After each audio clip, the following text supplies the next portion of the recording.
Hey, what's up everyone? It's me, Magic Centopio, and today we are going on the Walt Main Street Story Tour to see something I've always wanted to see, literally a bucket list item, Walt Disney's apartment. I'm so excited to go inside it. I can't wait. Wow. We just checked in to see Walt's apartment, Walt's Main Street Story. That's what the lanyards look like.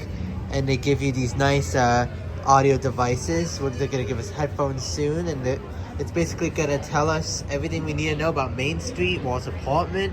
Can't wait. Even get a complimentary snack and drink, right? Yes. So, Awesome.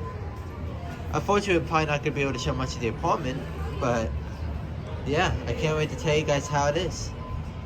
And not long after waiting there, the tour officially begun and everybody was going down Main Street, USA. This is me showing you guys the type of equipment you have to wear to better hear the tour guide, and look how excited I am to go on this tour. Let's go. I don't want to spoil everything that the tour guide says, since I highly recommend that you go on this tour, but one of the highlights was definitely learn about these Coca-Cola bottles that you can find at the Coca-Cola Refreshment Center entrance. They have some of the oldest Coca-Cola bottles here. They have vintage Coca-Cola like jars and everything. And if you go to the other side of the door over here, you can see even more Coca-Cola bottles, but this time they're actually Coca-Cola bottles from different countries. Another nice thing I found out while on this tour is that in the back of the Penny Arcade there's actually this large instrument known as an orchestrion. It is called that because it actually mimics an orchestra, but all of the original pieces from the early 20th century are still there to this day, and it actually plays.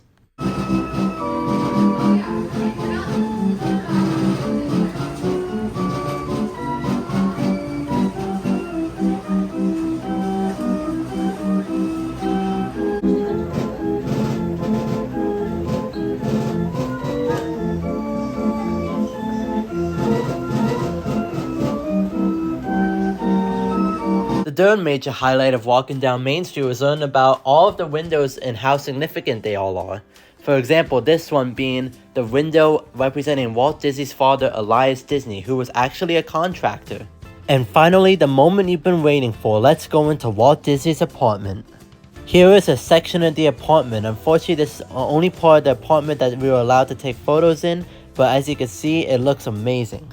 The chair that I'm standing next to actually used to be Walt Disney's wife's chair, Lillian's chair, and that bench behind us actually used to roll out into a bed for Walt's kids and grandkids.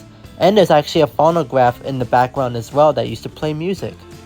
And here you can actually see an old photo of Walt Disney with his relatives hanging out in his nice apartment. The main reason why Walt Disney wanted to make an apartment in Disneyland in the first place is because he wanted to oversee the construction of the park more efficiently and more in person at all times. And also, he wanted to save the amount of car journeys he would make between the studio to oversee Lady and the Tramp and Disneyland's construction. In Walt's apartment, they actually have this photo of Walt Disney rehearsing for his opening day speech at Disneyland. Walt Disney's apartment was actually designed by a man named Emil Curry, who also designed the Plaza Inn restaurant at Disneyland and the Great Moments of Mr. Lincoln attraction at Disneyland. A funny story about Walt's apartment is that Walt used to have a fire pole that led from the apartment down to the ground in Disneyland, but one day a kid actually climbed up the pole into the apartment, so they actually had to close off the pole, unfortunately.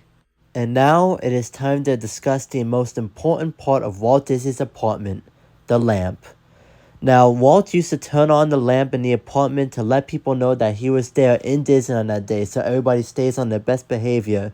But when he passed away, everybody decided to keep on the light because Walt was there at all times. So whenever you pass by the fire department on Main Street, don't forget to look into the window to see Walt's lamp, and remember that Walt Disney will always be looking over his Magic Kingdom.